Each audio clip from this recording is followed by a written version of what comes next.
जय जिजाऊ, जय शिवराय.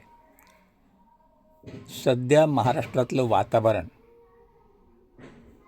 अतिशय गढूळ पाण्यासारखं चालू आहे.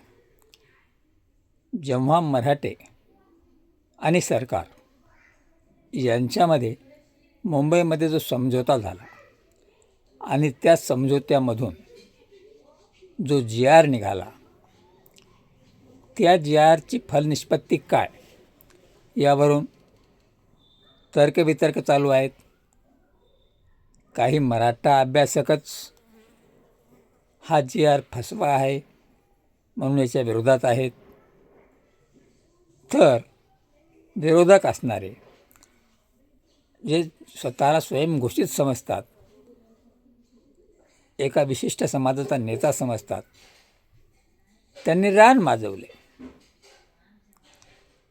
काहीतरी निरंकुश बोलायचं, अर्वाच्य भाषेत बोलायचं, भाषेची स्तर एकदम खालच्या पातळीवर घ्यायचा, वैयक्तिक टीका करायची.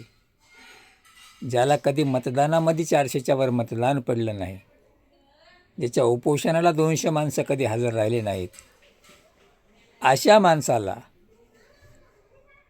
या बोलण्यामुळं कदाचित त्याची टिंगलटवाळे ऐकायची म्हणून का होईना कुठेतरी 1500 माणसं जमले. तेही त्या व्यक्तीचं आंदोलन न सरकारच्या विरोधात न न्यायाच्या विरोधात, ते विशिष्ट व्यक्तीच्या विरोधातलं आंदोलन होतं.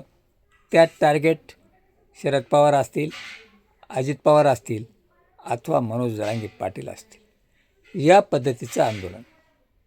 त्यानंतर कुठल्या तरी तालुक्यात जाणं आणि एखाद्या आमदाराला चॅलेंज देणं, आव्हान देणं, ह्या गोष्टी चालू असताना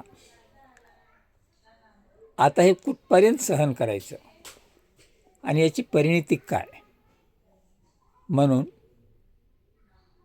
जरांगे पाटलांनी आता सांगितलं की सहन करण्याच्या पलीकडे गोष्टी होत आहेत. आमचा न्याय आम्ही सरकारकडे मागतोय, सरकारला भांडतोय. आम्ही आत्तापर्यंत वैयक्तिक दुर्लक्ष केलं, पण इथून पुढं दुर्लक्षित केलं जाणार नाही. जशास तसं उत्तर दिलं जाईल आणि त्यांच्याच भाषेत उत्तर दिलं जाईल. तेव्हा मित्र हो, लक्षात ठेवा पाटील काय बोलले ते.